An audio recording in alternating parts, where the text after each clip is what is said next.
Sveicināts, dargais jaunieti un radio klausītāji raidījumā Vērtību kompass.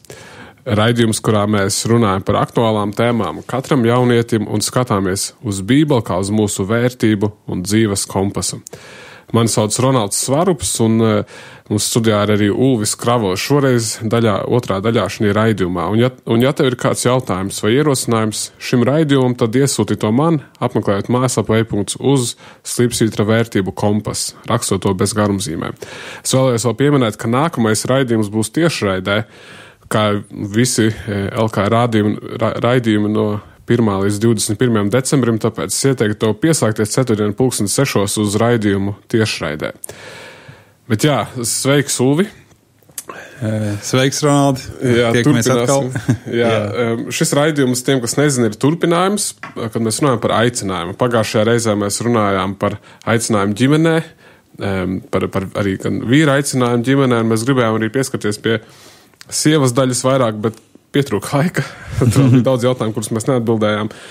Un tad bišķi sākām varbūt no otra gala, un tagad mēs sāksim par to, kā tad kļūt par to pēdiņās precamo materiālu, par tādu kandidātu labai ticīgai sievai, kas būtu tāds labs, vajadzīgs un nepieciešams. Un man ir jāatvainojas jums daļiem dzimumam, kas sanāk mazāk pieskarties šai tēmai no jūsu skatu punkta, bet es noteikti uzaicināšu kādu sievieti.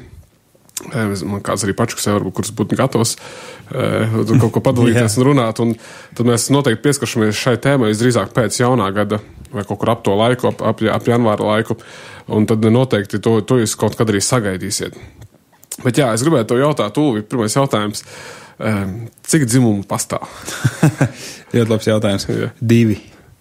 Jā. Vīrietis, sieviete, 2 dzimumi. Reizēm jau caur šo jautājumu, šo raidījumu varētu jau izsiest pa logu ārā daži, bet mēs tā uzskatām, tas ir biblisks skatu punkts, vai ne? Ne tikai.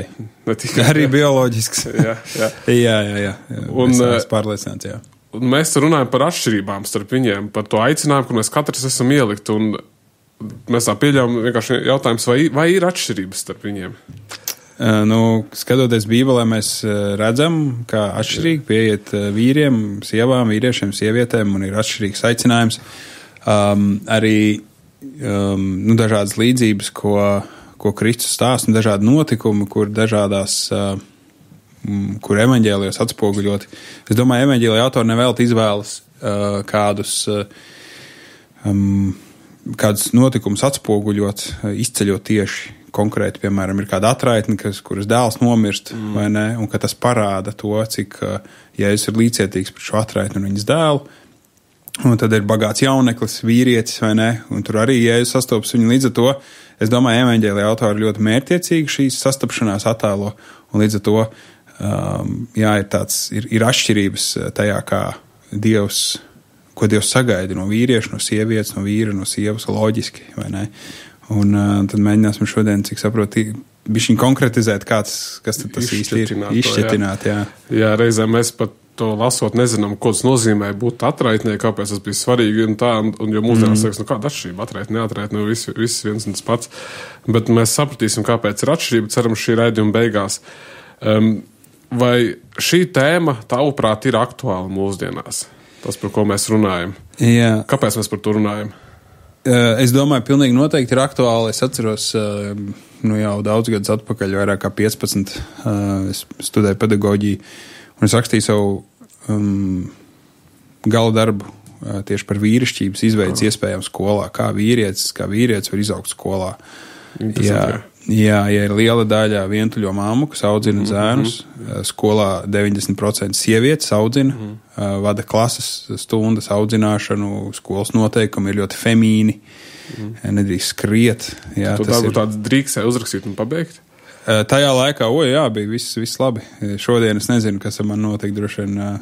Jā, es nezinu, tiešām grūti pateikt, kas man notiek. Tas būtu, lai varētu iet varbūt nākamo līmeni un paturpināt šo pētījumu, vai ne, un tad saprast, vai man tur vispār ņem par retīkā. Ok, tas bija pirms 15 gadiem, un secinājums bija kāds?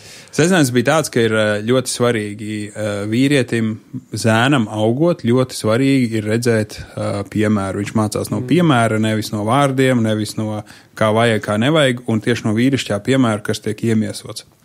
Tie bija galvenie secinājumi, Jo ja sieviete mēģinās reprezentēt puisim, zēnam augot vīrišķību, viņai izdarīs vienu no divām lietām, vai nu to pārspīlēs, sagaidot kaut ko vairāk nekā ir iekšā vīrietī, vai kaut kādā savā fantāzijā izfantazējot, ko tas blakus nēsošais vīrietis viņai vajadzēja viņam iedot, un tad viņa to liks iekšā tajā zēnā, ka viņam jābūt tam, vai arī otrs ir viņa nevis pārspēlēs, bet tieši tā kā pa maz, tā kā vispār vīrišķība nonicinās kā tādu, ja kādu vīrišķības izpausmu viņā tā kā nonivelēs un par maz prasīs un neko. Runāt slikti, viss slikti. Jā, runāt slikti, tur, respektīvi, jā.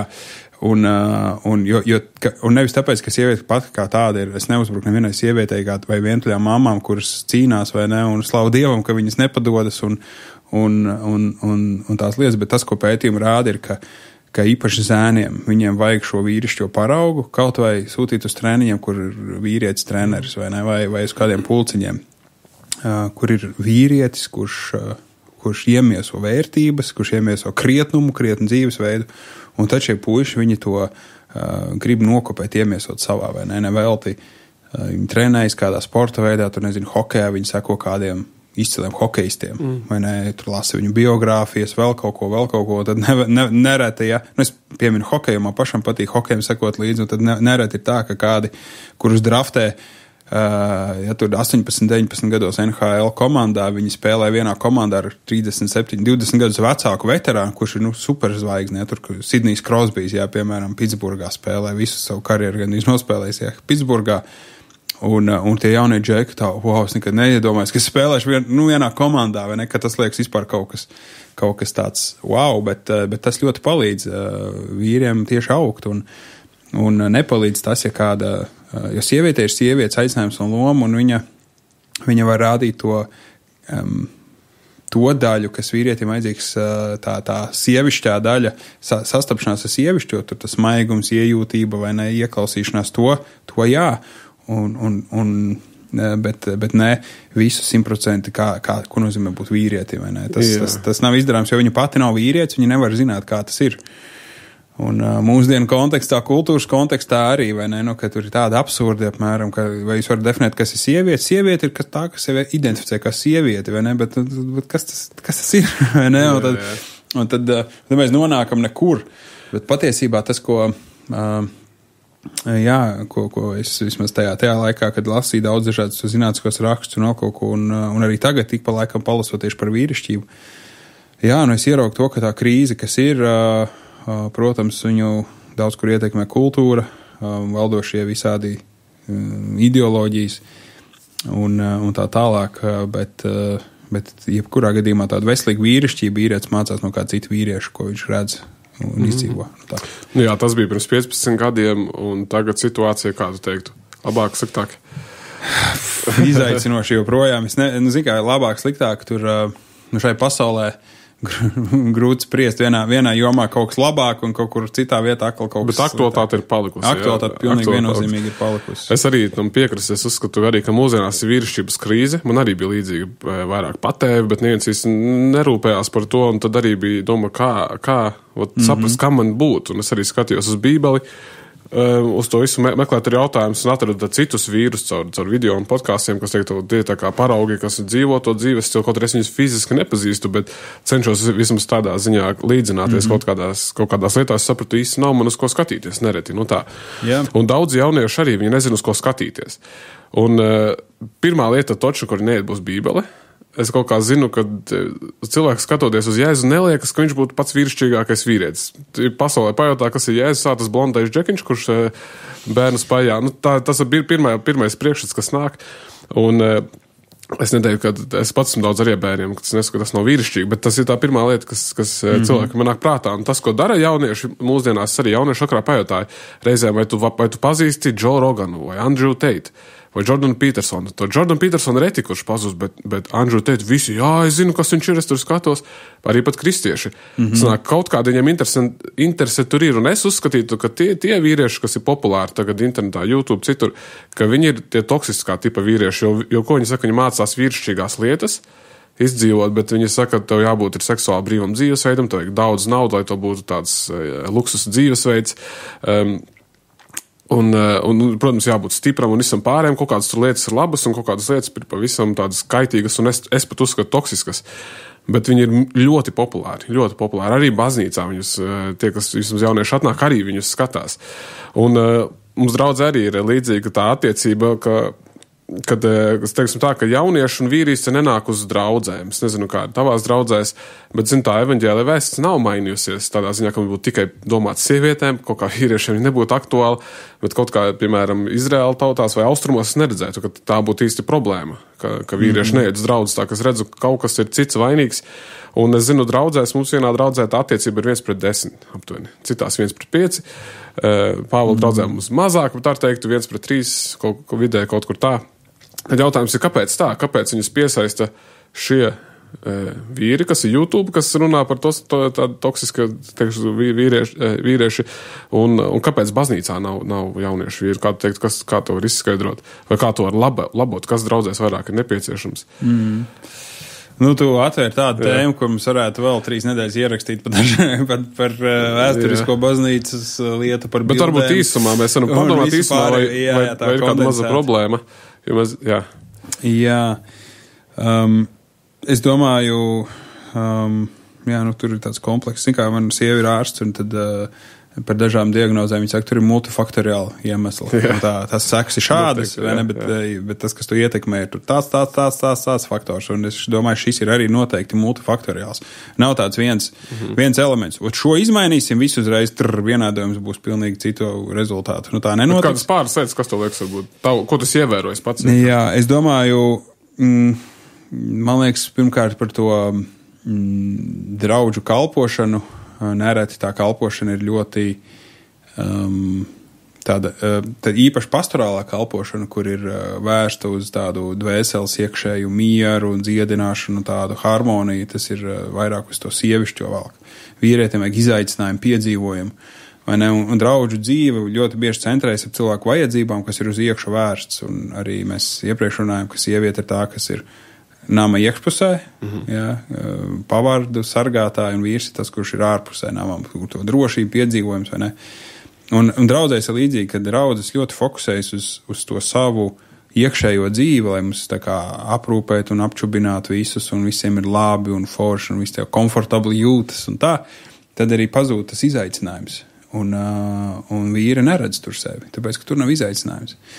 Līdz ar to es ticu, ka tas, ko mēs varētu izbalansēt, viens aspekts būtu izbalansēt draudzēs gan sludināšanā, gan vispār draudzes dzīvē veidā, kā ir uzbūvēta, kalpošana vai veids, kā mēs svinam dzīvi Kristu.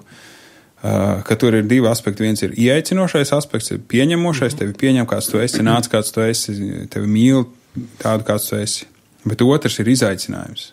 Ka tev sekot Kristum vienalga, kur viņš tev sūta, vai ne? Un tā daļa ir tā, kur vīriem būtu jābūt tiem, kas es uzņemos atbildību un par visu, kas ar man notiek, un par katru soli, ko es spēru Dievu priekšā.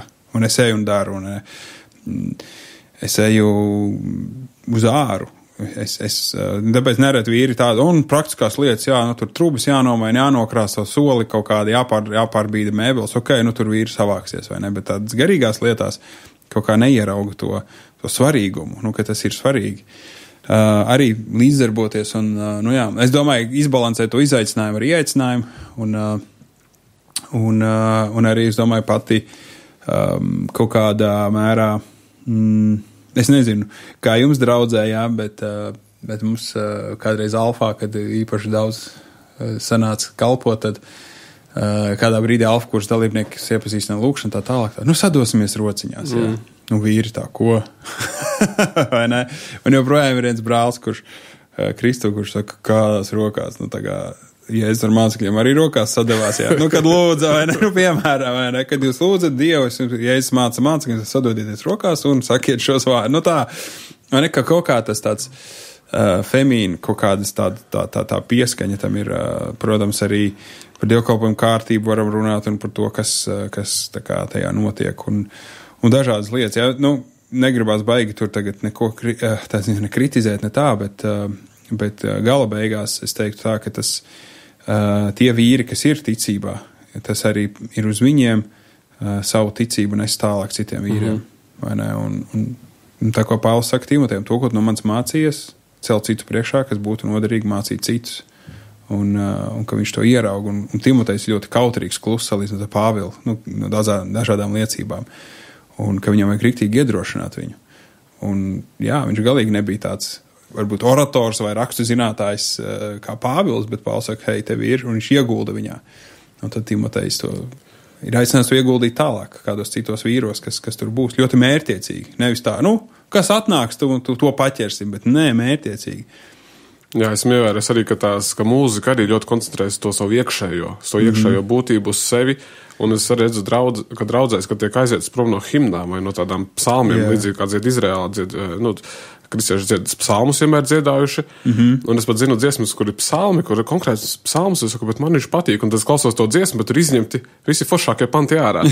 Kā paliek tikai tas uz to iekšējo koncentrēšanos, uz savām iekšējām jūtām, sajūtām, un kad tad daudz kas arī pazūd, nav tas skats vairs uz Dievu, nav skats uz misiju, nav skats uz to.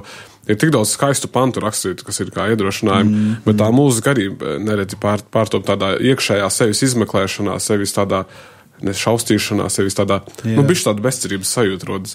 Jā, es domāju, tam ir arī vieta, jo ir arī dažādi tie raudu psalmi, vai ne? Jā. Tur 88. psalms beidz ar vārdiem, tums ir mans labākais draugs. Ko mēs tādu? Tas nozīmē, ka Dievs pasaka, arī skumjām ir vieta draudzē. Mums ir jārod vieta, kur jāizskumst un tā tālāk, bet vienlaikus ir arī psalmi, kas saka, mēs sadragāsim ienaidniekus, viņi sašķēdīsim viņus. 18. psalms, piemēram. Sākumā ir bēdas, un pēc tam ir slava un vispār. Tā kā tas viss vienā psalmā iet. Jā, piemēram, 18. psalmā ir tādi vārdi, es neteikšu teikt precīzi, kurā pantā, bet es neapstāšos, kamēr visi ienaidnieki nebūs nokauti. Jā. Vai ne, to liekas tā kā, cik nešēlīgi, bet vīrietim tā kā visa elle, kas pret mani stāv, kamēr katrs dēmons nebūs iznīcināts manā ceļā, es neapstāšos. Man ir Tas pats psalms un kungs, tas, kas trenē manas pirkstus karam un vingrina manas rokas cīņai. Jā, tieši tā, tas ir 18. psalms, vai ne? Jā. Jā. Bet, tad ko tu teikt? Labi, mēs redzējām, ir kādas problēmas, varbūt kaut ko uzlabot, bet mēs redzam, ka ir kāda krīze arī draudzēs. Un arī, kad atnāk vīri, tur viņi reizēm nezina, kas tad ir tā īstā vīrišķā bilde, jo tur arī daudz sievietes kā līdzīgi, daudz arī, sievas vada mazās grupiņas, vada visu kaut ko. Es nesaku, ka tas viss ir slikti, bet reizēm nav arī pat tur tā garīgā, piemēram, nav labi ir mācītājs, bet bieži citi nav kur iet. Un tad, kas ir varbūt tiem, kas klausās šo raidījumu, kas ir tās rakstu vietas, kuras tad vairāk runā par vīrišķību, kādas pāris, kuras tev nāk prātā, konkrēti par augšanu šajā procesā vai vienkārši par vīra būšanu? Jā, pirms mēs ejam pie rakstvietām, tas, kas man, pie tā pat rakstvieta, kur Pāvils raksta Timotejam 2. vēstulē, man ienāca prātā, es domāju, mums LKSB šobrīd ir 5 cilvēku kodolkomanda, no kuriem 4 džeki. Jā, man te bija jautājums, kāda jums tās atsaka, izlaidiņi. Nekas. Un es domāju, kāpēc mums ir 4 džeki un viena meitene no 5. Un kaut kā arī šodien bija, protams, ir dažādas sezonas cilvēkiem, kādam kādā brīdī ir jāiet bišķi tālāk un tā. Sākumā pašā mēs bijām es un kolēģi sieviete, un pārsvarā visas bija meitenes, bija viens džeks vai, kur vispār kaut kur pie apvāršņa. Es pat nevienu īstu studentu nezināju pats un tā. Un tad tos, kurus es uzzināju, satiku, bija pārsvarā meitenes ar vienu, un viens džeks, un viss. Un tad mēs reāli lūdzām, Dievs dod džekus, dod vīrus, kuros ieguldīt, un tik līdz kāds džeks parādījās pie apvāršņa, es prioritizēju vienkārši laiku ar viņu, būt kopā, ņemt līdzi, ja man aicina sludināt, saka, hei, brauc līdzi. Un vienā no šīm reizēm šis džeks pats man jautā, kāda bija kāda 4. vai 5. tikšanās reize, kur es inicijēju satiekamies. Man ir konkrēti, es redzu, Dievs saka, ieguldi viņā. Es viņam neko nesaku par to, kādi mani plāni, varbūt pievienosies LKSB, kaut ko kalpot, vispār neko es nesaku. Es vienkārši esmu ar viņu. Un kādā 4. vai 5. tikšanās reizē viņš saka, klausies, vai tu būsi mans mentors? Vai ne? Un es, negaidīju, vai ne? Un tas notiek, un kaut kas tajā visā noklikšķi. Vai arī, kad man viens cits brālis arī saka, mums vajadzētu parunāt par tām lietām, kā tur kalpošanā iet un tā tālāk. Es saku, jā, atbrauc pie mums mājām, es tajā brīdī iešu ārā iešu pastaigāties ar dēlu un suni izvedīšu pastaigā. tas mans vīra pienākums tā, un tu vari nākt man līdzi. Un tad viņš ir, wow, vienkārši redzēt, kā ģimene, tas tik forši, vai ne? Jo viņam nav bijusi pieeja pie sava tēva, redzēt kaut kādās lietās, ko nozīmē būt vīram, vīrietim un tā tālāk, un tā izpratne tāda ļoti. Un es domāju, arī tā ir tāda viena no raksturvietām, kuru es noteikti citētu, bet man šobrīd, teikšu godīgi, ļoti daudz raksturvietas prātā nenāk. Tas, ko es iedomājos par Jāni, kur viņš raksta vīriem un jaunekļiem un bērniem, vai ne, lai iedrošinājumam varbūt to pašam. Labi, varbūt raksturvietas. Viena kad 5. Mūzes saka, lai vīrieši nenēsā sieviešu drēbes. 22. nodaļa 5. pants, jo tāda dara negantība Dieva acīs. Tur ir teikts, ka sievietes neģērbjas kā vīri. Tad konkrēti izcelt tādas atšķirības, vai ne, ka skaistais ir, sievišķīgais skaists un vīrišķīgais arī kaut kas citādāk. Un es arī kaut kur dzirdēju, klausījos par šo, tā problēma rodas, kad viņi abi visi sāk izskatīties neitrāli, ka tad arī nav vairs tās arī savstarpējās vilkmes. Tādā ziņā, ka pretēji pievalkas, ja ir kārtīgs vīrietis un sievišķīgi, ka viņi pievalkas. Un tad arī mūsdienās, ka visi paliek tādi, saka, nevis androgēni, bet bezdzimuma cilvēki līdzīgi, tad arī viņiem tās atšķirības nav, jebši viņi nepievalkas viens pie otra. Un te konkrēti teiks, lai būtu tās atšķirības. Bet labi, es domāju tās raksturvietas, bet es domāju vairāk runāt, te arī bija jautājums par Jēzu. Kur tu Jēzu saskati kādas vīrišķības lietas, ja es tā jautātu par konkrēti, jo tas tās, teiksim, lielākais piemērs un tur kādas konkrētas īpašības. Arī no viņa dzīves. Mēs te ejam pa tādu plānu ledu, Jēzu ieraudzīt vīrišķību ir diezgan viegli, bet sievišķību ieraudzīt, jo arī māsām jālīdzinās Kristum, un tad apmēram mēs tā, ko mēs tad tagad iesāksim. Kaut kā, es domāju, nevelti Bībele māca, ka vīrs ir ģimenes galva, un kad tā vīrišķība kaut kā nobriest tajā brīdī, kad vīrietis, tā kā puika, zēns, ja kļūst, ir tajā ceļā, lai kļūtu par to ģimenes galvu, ka viņam var uzticēt kaut ko. Nevis kaut ko, bet uzticēt sievu, uzticēt bērnus, uzticēt nama drošību, pārvaldību, un tas ir tas ceļš, kas vīrietim ir jāiet. Līdz ar to,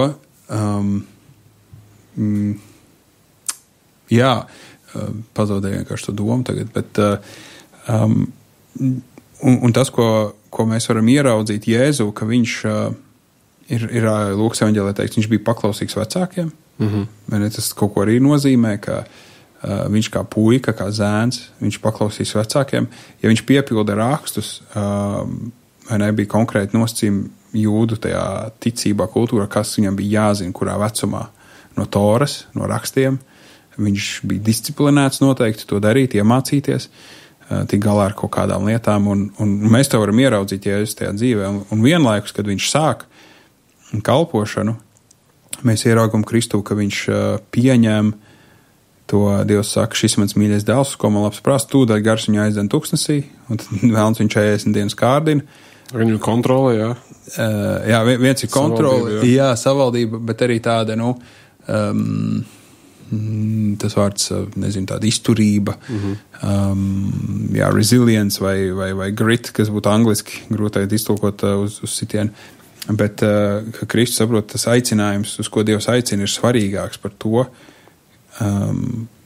kā es tagad jūtos, kā man gribas ēst vai negribas, vai ne, vai man ir attaisnojums būt uzvilktam un dusmīgam, jo es vienkārši neesmu ēdis šodien, tāpēc sievpājam malā, vai ne, vai vēl kaut ko. Nē, ja es parādu, tam nav nekāda attaisnojuma, nekad grēks tuvākiem, kā Pāvils raksta, grēks tuvākiem ļaunu nedara, tik līdz tu kā vīrs kādam nodara ļaunumu, tev nav attaisnojums tā grēkot pret kādu vienalga, vai tu esi izsalcis, vai tev tur tas vai tas noticis, vai cik tu esi bijis traumēts bērnībā, un tā tālāk.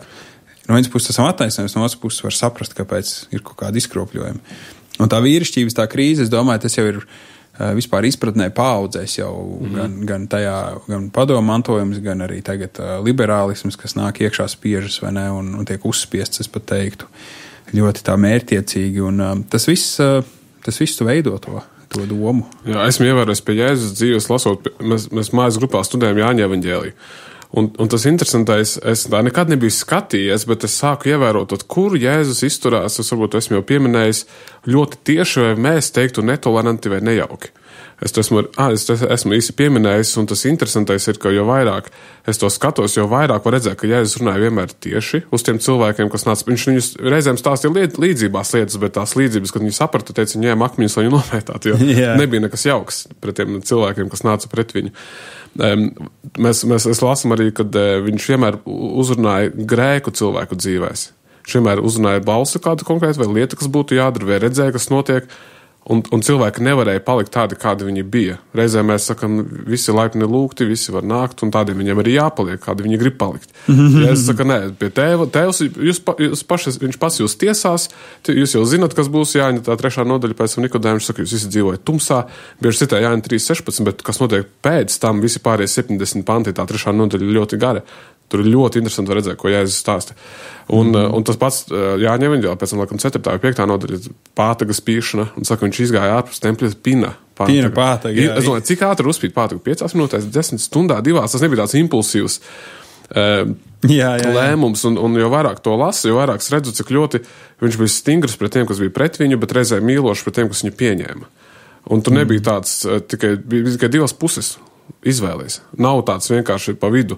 Un tur var redzēt daudzas lietas tādā ziņā, ka viņš reizē iežēlojās, bet reizē arī daudz kur pasludināja. Es saku, arī tas pats Sodomai Gomorrai vieglāk, kā jums vai nekas atraida. Nu tā konkrēti izspriež. Kas ir interesanti, ka viņš tai Betsēdē, Horacīnai un Kapernaumā īstenībā viņš nepārmet to, ka viņi netic. Viņi jau tic, bet viņi neatgriežas. Jā, viņi redz brīnumus un zīmes un negrib ticēt. Jā, un tur jau tā lieta, ka tā vieta, kur Jēzus sludināja, tas 3 stūris, starp tām 3 pilsētām, kuras viņš pēc tam nolāda. Un es arī biju Kapernaumā un vienkārši, ja es vārdu reku piepildās, vienkārši drupas nekā tur nav. Šajā sinagogā bija tas, te Pētera māja, visticamāk, tā, ka tas ir reku šeit. Un nekā vairs šeit nav. Kaut gan tajā brīdī tas bija tirzniecības epicentrs, tur viss gāja caur turieni, viss tur no Damaskas uz Jeruzālemi, viss tur vēl citi ceļi, vai ne?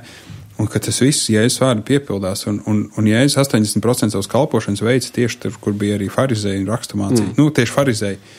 Un es domāju, ka mēs pārvērtējam nedaudz, tā kā ļoti augstprātīgi, tie farizēji, viņi dūmi neko nesaprata, mēs gan būtu sapratuši. Es nebūtu tik pārliecināts. Jo, ja noliktu kādu mūsdienu kristieti, tādu vidējo, un tādu vidējo jūdu tajā laikā, tas, kā viņi zināja rakstus, un tas, kā mēs zinām, vienkārši mēs tur vienā setā zaudētu viņiem, bez ierunām, es domāju. Un mums ir tā kā tāds mūsu pusē tas grēks ir tajā, ka mēs tā kā nenovērtējam to viņu dedzību par vārdu. Tas, ka viņi tajā virzienā gāja tā dedzība, tas ir tas, ko Jēzus laiku tā kā mēģina labot ļoti stingri, tā kā izsist ārā no tā cikla, vai ne, kurā viņi ir iestrēguši. Bet jā, un es domāju, ka tas ir veids, kā Jēzus, protams, to dara, jā. Nebaidīties no patiesības, runāt patiesību mīlestībā, kā Pāvils arī mudina mūs, vai ne? Un viņš to dara, un viņš ir brīvs, viņš ir absolūti brīvs no cilvēkiem, kas viņu klausās, kas viņam seko, un brīvs no cilvēkiem, kas viņam neseko un ienīst to, ko viņš dara. Jā. Un tā brīvība, tas ir kaut kas tāds... Es grūti aprakstīt, es esmu brīvs paklausīt Dievam, vienalga, ko tu par mani domā. Un vienalga, ko tu no manis sagaidi, es esmu brīvs vienkārši, ja man Dievs teica, es darīšu to, ko man viņš teica. Jā, pašā Jāņa 6. nodaļā Jēzus teica skarbus vārdus, un daudz aizgāja no viņa. Jā. Viņš pasaules māsklim, ka jūs arī iesiet prom. Man redzēja, ka viņam svarīgi bija pateikt, nevis cipari, bet svarīgi pateikt to vēsti. Un tad arī Efeziešiem stāv rakstīts, ka vīriem jāmīl savas sievas, pat gataviem atdot savu dzīvību par viņām. Un es par to esmu domājis, bet kā notiek tā dzīvības atdošana? Viņa notiek, kā Jēzus, ja tu visiem iesi pa spalvai un pa plūsmai, tev dzīvību nevajadzēs atdot. Par ko tad tu atdos dzīvību? Jā. Nevienam, tu nebūs neinteresants neko. Un konkrēti Jēzus saka, ka tev jābūt gatavam iestāties par savu ģimeni, pat gatavs pastāvēt līdz, lai tu atdot arī savu dzīvi par viņiem. Un tas notiek kaut kādā ziņā uzupurējoties, pastāvot, tas nenotiek vienkārši nejauši. Mēs jau pagājuši runājām par to sargāšanu, pastāvēšana arī par Bībelē saka, jā, augļoties, vairoties, un tad ir teikts arī, ka vīram jākopja, jāsargā, un pēc tam arī nolāda tieši to nolāda strādāšanas darbu, un sievai nolāda dzemdību darbu. Tur arī sadalās tās lomas. Tie aicinājumi, kur tas aicināts, viens aicināts kopt un sargāt, un otrs ir rūpēties par ģimeni vairāk, tas ir tas aicinājums. Un reizē mēs dzīvojam tādā pārāk garīgā pasaulē. Kristieši, es zinu, garīgi mums arī vajag kopt un sargāt, par to mēs varam daudz runāt, par to arī daudz runā, bet praktiski reizēm, man liekas, kas pietrūkst vīriem, tāpēc viņi skrien pie visiem šiem youtuberiem, kas izstāsta praktiski, kāds var izskatīties, bet, piemēram, ir kādas konkrētas īpašības. Un, kā tu liekas, vai ir svarīgi, viņas, piemēram, pie kopšanas, te varbūt, mēs varam teikt, kopt valstību, ir finanšu menedžēšana, mēs varam teikt, tu māki makšķerēt, tu māki medīt, tev ir varbūt biznes, kādas celtniecības par prasmes, mehāniķi iemaņas, teiksim, visu kaut kas tāds, lai tu mājās varētu parūpēties, un tās varbūt daudz citas lietas kopt to valstību, un pie sargāšanas arī tas varbūt dažādos veidos, tur ir garīgi sargāt no uzbrukumiem, tur ir vienkārši būt fiziski spējīgs, kā tu teici, arī bīstams, vienkārši citiem zināt, tā tur ir būt vai stiprs, vai arī pat iegādzēties šaujamieročus un trenēties ar tiem, vai būt cīņas sportā apgūt, iet zemesardzē, zinu vīrus, kas iet zemesardzē, doma arī, lai varētu aizsargāt ne tikai valsti, bet praktiski arī savu ģimeni. Vai tas ir svarīgi, un ja jā vai nē, tad kāpēc tas ir svarīgi, un kur ir robeža? Vai, teiksim, tas vispār nav svarīgi? Kā tev tas dzīvē ir? Es domāju, protams, tas ir svarīgi. Man liekas, ka galvenokārt rūpēties par savu namu, jo es ar tā biju domājis kādreiz, kad es nebiju laulībā un nebija bērnu, tad es domāju, jā, tur ietu, ja nāktu kaut kas, ietu dzimteni aizstāvēšu kaut ko, un tad es tā padomāju tā, pastos un sievu, bērnu, bet tā reāli es īstenībā viņus gribētu. Jā. Tā ir mana prioritāte, viņus sargāt, vai ne? Un, jo citādi liekas, ka tev dzimtene ir, kā saka, kaut kas svarīgāks par sievu, un Bībelē skaidrs saka, mīliet savas sievas, nevis savu dzimteni. Vai ne? Ka nevis to dubļu pleķi, kurā tu dažus gadus padzīvo, un pēc tam ej uz debesīm. Vai ne? Reizēm mēs arī zinot, kas notiek, ka tas pats, kas Hamas ienāk, neaizsargājot dzimteni, tu neaizsargā savu ģimeni, jo viņai vienalga, tas karavīrs, nekaravīrs, un tā. Jā. Tur reizēm tās opcijas nav, arī zinot. Kaimiņi mums darbojas tagad, tā, viņiem tā taktika arī diezgan līdzīga. Bet, jā, līdz ar to es tā saprotu, ka man tā ir tā mana vieta. Protams, ja kāds nāks, lauzīsies manā namā, es būšu tas, kurš pirmais ies pretī, vai ne? Jā, vispār 2. Mūzes 22.1 tā rakstīts, kā cilvēks namā. Naktīs viņš tā rakstīt? Un tas tiek sists, tad asins nav uz viņa rokām. Jā. Jo viņš ielauzies namā tumsā, saka, dienā tu redzētu, tur izsaukt palīdzību vai kaut ko tādu, bet naktī nē. Naktī, jā. Tad daudz to ir pārprot arī no 10 baušiem, tad nodaļu pirms tam 2 teiks, vai nebūs nogalināt, pēc tam saka, šis ir ok. Bet jā, tas ir tāds. Bet tur ir tā lieta, jo tur jāsās ebreju valoda, jo tur ir 2 vārdi, ir nogalināt un noslapkot. Jā, mums pazudis tulkojumā kaut kur, jā. Jā, un tas, tu nedrīkst noslapkot, vienkārši tā kā nogalināt, aizstāvoties, tas neskaitās šajā gadījumā. Jā, es teiktu, nevainīgi asiņu izliešana būtu tas, kas ir tas, pret ko ir Dievs, saka, to atrieps. Un Jēzus saka, konkrēti mums neatriepties arī lietās. Bet viens, ja tu noskaties, un tas tāds. Jā, tā ir. Bet es zinu, arī sievietēm šī tēma nepatīk bieži, bet es teiktu tāpēc, ka arī sievietes, viņas nav tur aicinātas. Bet es nevaru teikt, es domāju, ka katra sieviete priecātos, ka būtu vīrs, kurš būtu gatavs par viņu iestāties, par viņas ģimeni. Es nezinu nevienu, kura nebūtu par to priecīga, bet tad, kad viņam būtu, vajag sportot vai kaut ko darīt, tad saka, priekš kam tu to dari bezmazai reizēm, bet reizēm ne, pārsvarā, es zinu, tas vienmēr ir, es zinu pāris sievietes, kuras palaiž savus vīrus zemesardzi, tagad mēs pārnājam, ko jūs tur darījāt, kā tur gāja, visas labprāt palaiž un saka, iet mājās un tā. Bet, Jā, te var tā daudz runāt, mums ir laiks jau tuvojas beigām, bet pēdējā lieta, ko es gribēju pieskarties, ir, tas viss ir tāds, manuprāt, tāds atbildības jautājums, jo reizē mēs gribam nogrūst atbildību. Mēs vīri ātri varam iekrist pasivitātē un reizēm nezinām, kāds ir mūsu pienākums. Es zinu, Anglijā mums viens vīrs stāstīja, ka no viņa dēla izšķirās sieva, jo viņiem piedzima otrs bērns, pirmais ir invalīds, un ka turpat viņa saņem lielākus pabalstus un algu, ja viņa ir šķīrusies. Un saka, to vīru vispār nevajag. Saka, es gribu dzīvot viena, es dzīvošu labāk, bet es teicu, man pat nebūs jāiet uz darbu, es saņemšu labākas lietas. Un reizēm, ko es ievēroju, kad tādi likumi vai iniciatīvas reizēm, kas tiek dotas ar labiem mērķiem, tad vīram tāds jautājums, ka priekš kam vispār esmu vajadzīgs. Man aizsardzībai nevajag, jo ir policija, teiksim tā, par ugunsdrošību nav jārūpējas, par medicīnu, es nezinu, kur vispār pirmajās mājās ir pirmā palīdzība kāda, jo man taču ir aptieka blakus, ir ārsts blakus, man nekas nav jāzina. Garīgais vadītājs arī ir mācītājs, man tas arī nav mans pienākums. Kad daudz kas tiek atdots, deleģēts citur, un mums liekas, ka tas nav mūsu pienākums. Es domāju, vai tu redzi tur likums sakarību, kāds ir ietekmējis. Varbūt tas nav ietekmējis, bet ja man tā liekas, ja mēs zinām, ka mums ir atbildība konkrēta, būt garīgi, būt vadīt ģimeni, fiziski vadīt un ko tas ietver sevī, tad mēs daudz vairāk redzētu tās potenciālās lietas, kur mēs varam rūpēties un domāt. Jo reizēm liekas, ka jaunieši liekas, es varbūt augties 30 gadiem, un kāda atšķirība, es aprecēšos tāpat cerēšu spēlēt kompi, jā. Jo visu pārējo izdarījis, visi pārējie, tā. Jā. Noteikti tur ir sakarība, es tā neesmu ļoti aizdomājies, tā kā tu to esi gatavojies šim raidījumam un vispār, domājis, noteikti tas tā arī ir, es vienkārši domāju, fakts par to atbildību kā tādu, un es domāju, ka daudzi vīrieši ir auguši ļoti ievainotās ģimenēs, un no tā viņi ir saņēmuši to izpratni, kā tā vīrišķība ir. Arī tad, ja viņiem ir bijis tētis mājās, bet ja tas nav bijis tāds veselīgs, tad arī tā vīrišķība ir vai pretējā virzienā, pretējā grāvī ierauj, vai nokopē tos patērnus un atkārto, un ja tas nav transformēts Kristū, tad tas tiks nodots tālāk. Un ja kurā gadījumā tavs vīrieša raksturs, tavu vīrieša dzīve ir jāpakļauj Kristum. Tas ir apzināts, tam ir jābūt apzinātam, mērķtiecīgam, labi izsvērtam, pārdomātam, racionālam un arī reizē emocionālam lēmumam. Tas ir lēmums. Es, Ulvis, nolemju dot Dievam savu gribu, savu dzīvi pilnībā. Viss, vai ne? Un tā ir mana atbildība to izdarīt. Un ja liekas, ka es to neizdaru, tad tur sākas visādas lietas, bet noteikti ir tā, un caur to arī Dievs saka, hei, tu esi tas priesteris mājās, vai ne?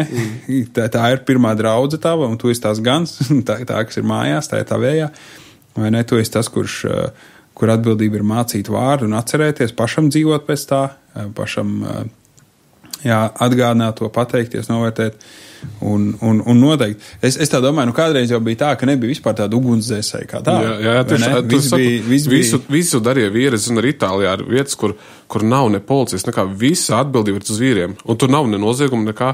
Jā, viņi paši vienkārši sargā savu to. Jā, visi sargā, tur svešais ienāk uzreiz, visi par to zina, jā.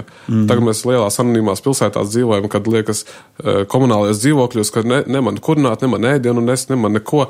Tā, es esmu ievērojis, ka, saku, priekš kam? Es zinu, es varu atpūsties, sēdēt divānā, man nekas nav jādara, un viss arī vienmēr tā notiks. Jā, un filmas arī, tagad aizvien vairāk filmās parādās, ka sieviete varone, vai ne?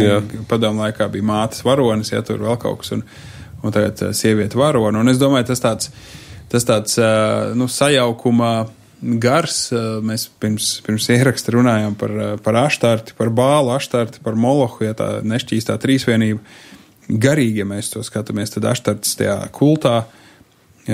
Aštart ir sieviete, kur ir ļoti vīrišķīga ar zobenu, karotāju, tādu iekarotāju, vai ne, kas principā ir vīriešu tāds aicinājums. Bet tas, ko viņi izdara, viņi nojauc robežu starp vīrišķo sievišķo. Un abos virzienos vīrieši kļūst sievišķīgāks, sievietes vīrišķīgāks. Un tad tajās aštartas tempļos, un ir vēsturiskas liecības par to, ka tie tempļa kalpotāji vīrieši, kas bija priesteri aštartas tajā templī, viņi sevi pat kastrēja, viņi pārģērbās par sievietēm, tas, ko tu lasīji, ka tev nebūs ģērbties kā sievietē, tieši pretējo viņi darīja, viņi izaicina, tas nav tie cilvēki, bet tas ir tas gars, kas ir aktīvā pretestībā Dievam, un liek sevi pielūgt, un tāpēc uzvesties šādā veidā. Un viņi vienkārši sevi vai kastrē, vai ģērbs izlieks. Viņi arī varēja būt precēti vīrieši, kas vienkārši tajā tempļa dievkalpojumā pilnīgi vienkārši kļūst par sievieti, un daži pat sevi kastrē. Pat paliekot kā tēvi vai ne mājās, un ka tāda absurdāta iet, ka tā aizlīp, ja var teikt kaut kas smadzenēs, un tas ir kaut kas ļoti garīgs. Un noteikti tas ietekmē arī tas feminisma vilnis, vai ne, un kur ir tā visa tā atžgārnā izpratne par sievietes tā kā aicinājumu lomu, ka tas būt sievai, ka tas ir kaut kas tā kā, un bērnu mammai tas ir fuju, nu kā te tava karjera, apmēram it kā tas varētu tevi izglābt. Bet cilvēki tāpat aplauzīsies. Nu, ilgi tas kaut kādā brīdī nonāks tā, bāt, šis nestrādā. Vai nu izdomās jaunu kaut kādas muļķības, varbūt cerība, ka atgriezīsies pie Kristus, ja mēs to sludināsim. Jā. Mēs sievas pieskarsimies par šo konkrēti arī lomu. Ir interesanti panti, kas par to runā Bībelē. Bet, tās lietas ir sagrozītas, samainītas vienkārši. Jā, es ceru, ka no šī raidījuma mēs te izrunājam, mēs knapi pieskārāmies visām tām tēmām. Jā. Bet tas, ko es mudinātu jūs klausītājus visus saprast, ka ir konkrētas atšķirības, teiksim tā, ka Bībelē viņas redz un uzrunā, un ir labi augt tanīs apzināti, tā kā domāt, ka saprast, kas ir manas atbildības, un kas no tiem atbildībām izriet arī pienākumi. Un tad reizēm mēs viņus paskatāmies, apzināmies, un tā domē nevis vienkārši darīt tās lietas, vai es darīšu to, tas nozīmē tāds es būšu. Vai, nezinu, es vienkārši sakačāšos, būšu vīrs, tad man būs pašpārliecināts. Tas palīdz, jā, bet tas nav tās zāles, bet, ko mēs teiktu, kļūt par to vairāk. Nevis vienkārši darīt lietas, uzkraut, darīt to, bet konkrēti kļūsti par to, par ganu, ieauc par garīgo ganu, par fizisko ganu, kurš Bībelā tas pants nāca prātā tagad. Es arī esmu teicis, kurš Timotejam raksta, ka tas, kas negādā par savu namu, ir sliktāks par neticīgo. Un reizēm mēs tā garīgi lidinamies, bet tādas praktiskas rūpes vienkārši, ka tu aizie fiziski uz to darbu, ko teici, strādā un atnes to mamutu mājās. Ka tu par to darot, ka tu gādā par savu namu, un ja tu to nedari, tad mēs pat neticīgi, tur tā reizēm pat neticīgi cilvēki saprot šo labāk kā ticīgi, jo mēs reizēm kaut kā tā pārāk garīgi lidojam. Garīgojamies tur. Jā, un tad reizēm pat neticīgi cilvēki atrod visus youtuberus un zina labāk, kā dzīvot. Nu tā, jo redz, ka kaut kas nav kārtībā. Bet jā, mums laiks ir jau beidzies īstenībā. Jā, ir kaut kas pēdējais, ko tu vēl vēlējies pateikt, pirms mēs lūdzam. Es jau ar tā jaunos džekus uzrunāt vīrus. Es noteikti ieteiktu vienu lietu. Mērķiecīgi lūdziet un jautājiet, lai jums ir kāds, kuram jūs ļaujat, kāds vīrs jūsu dzīvē, kuram jūs ļaujat sevi ieguldīt. Savas lūkšanas, savu laiku, ļaujiet labot, ļaujiet pateikt, hei, es pamanīju 1, 2, 3, šo, ko tu par to domā, kā tev tas izskatījās. Un ļaut augt sev tajā. Vai ne? Un vīri, kas esat jau ar briedumu 40, 30, 40, 50 gados, jā. Mans aicinājums būs, ja jūs mūs dzirdat, draudzē atrodiet. Ja jums nav sava kaut kāda, atbildība draudzē vai kaut kādas lietas, jūs nākt vienkārši esat dievkalpojumā svētdienās un vienkārši tāpēc, ka jūs tā darat un tā tālāk, vai arī, mana kalpošana ir, vadīt kaut kādu aktivitāti, tas viss ir forši, bet daudz svarīgāk ir atrodiet vienu džeku vai 2 un vienkārši ieguldiet viņos. Pasakiet, hei, aiziem uz kafiju, parunājam, kā tev iet, parādiet interesi un vienkārši esiet tur tiem cilvēkiem līdzās. Tas neprasa daudz, īstenībā tas prasa vienkārši nodoties tam un saprast, kas ir svarīgākais. Jo vienmēr aktivitātes liksies, tur tas svarīgi tādā, bet fundamentāli, protams, savs nams, bet arī pēc tam tālāk. Un tur nekad nevarēs būt nenormāli daudz. Arī Jēzus piemērs šajā, un ar to var forši noslēgt, Jēzum bija 12 mācekļi, no kuriem 3 redzēja daudz vairāk nekā pārējie. Viņš bija tādā ziņā, viņš nebija, viņš tā ļoti ekskluzīvi, jā. Viņš diskriminēja pārējos. Jā, viņš diskriminēja pārējos 9, lai šiem 3 iedotu vairāk. Un viņš to darīja ļoti mērķiecīgi. Un jautājums, kuri ir tavi 3, kuri ir tavi 12, kuri ir tavi 70, ko pēc tam sūtīt, un kuri ir tavi 120, kuri saņems svēto garu īstā brīdī. Un otrs puses, kam tu esi trīniekā? Vai tu kā vīrs esi kādam trīniekā, ja tā var teikt? Vai tu kā vīrs esi kādam 12-niekā? Un ja neesi, ir nopietna problēma, kas ir steidzīgi šodien jāsāk risināt. Jā. Esmu dzirdējis, ja vīriešiem ir nepieciešams gang. Tā kā gang, jā. Man need a gang, jā. Bet tas ir ļoti labi, paldies. Jā, paldies radio klausītāji, ka jūs klausījāties. Ja tev iedrošinās šis raidījums, tad noteikti aizsūt to kādam citam vīram, jaunietim. vai kādam citam, kuram tas varētu interesēt. Tad lūksim kopīgi.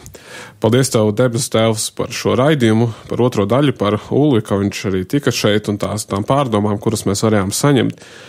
Un jā, es lūdzu, lai mēs varētu skatīties uz Tevi, lai Tu mums dotu gudrību mūsu šajā aicinājumā, kas mums ir ielikts, lai mēs varētu kļūt par labiem vīriem savām sievām, un tie, kas mēs esam jau precēti, ka mēs varētu aizvien kļūt par labākiem vīriem savām sievām un tēviem saviem bērniem.